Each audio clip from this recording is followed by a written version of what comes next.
The Shark Deck. Congratulations, Cha Sa-soon. She's passed her driver's test. It was her 960th try. John, did you say 960? Yes, I said 960.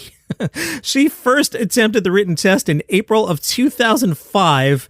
She failed it. She continued to retake it.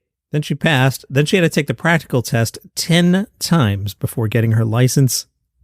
She spent more than 10 grand trying to get this thing done. After she failed the first time, she retook the written test every day, 5 days a week for 3 years. That was 780 attempts. She then started taking the test only twice a week. She finally passed. Then she moved on to the practical test. Her driving instructor said he felt relieved when she finally got the license. Sir, maybe the problem is you. The driving school instructor said when she finally got her license, we all went out cheering and hugged her, giving her flowers. It felt like a huge burden falling off our backs. We hadn't had the guts to tell her to quit because she kept showing up. The folks at Hyundai gave her a new car. Hope it has driver's assist.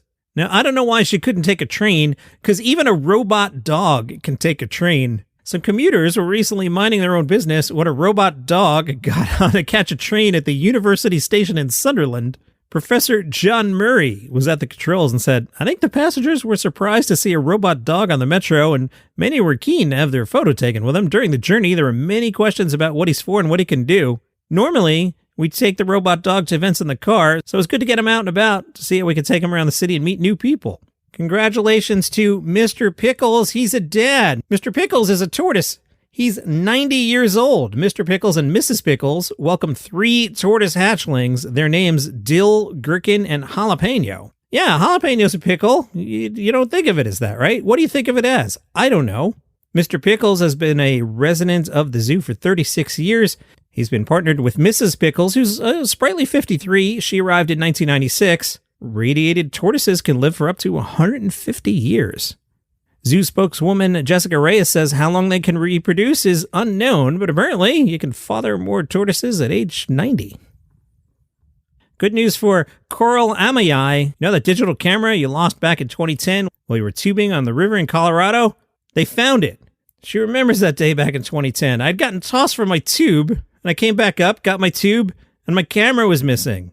Many of the photos on the camera had not been uploaded to her computer. I remember getting back to my boyfriend's house and uncontrollably crying and upset.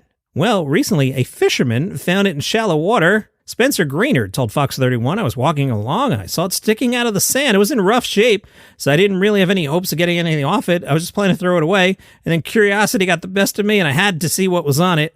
He used a screwdriver and pried open the door, found a memory card. I plugged it in the computer and it read it immediately, and I was like, oh cool, let's see what sort of treasures we're going to find on this memory card.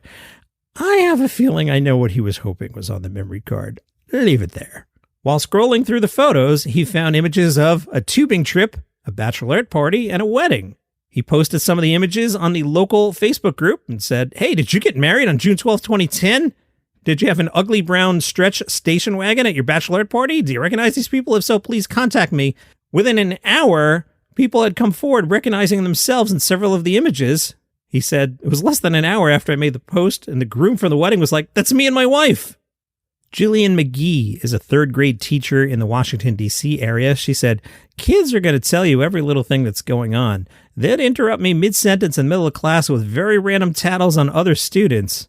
I eventually started telling them, just write it down on a sticky note and put it on my desk. But then my desk would be full of sticky notes. Some of the snitching. Someone bumped into me on purpose. More snitching. Someone didn't mind her business. The teacher's solution, a tattle form, asking students to provide their name and some information about their tattle. Some of them include, I definitely have to talk to you about this, chewing loudly and making fart noises. McGee says, if there's a series in the day where all the kids are saying the same thing, those are my favorite. I think one of them was that there was a student farting, and I think I got 4 of those in one day.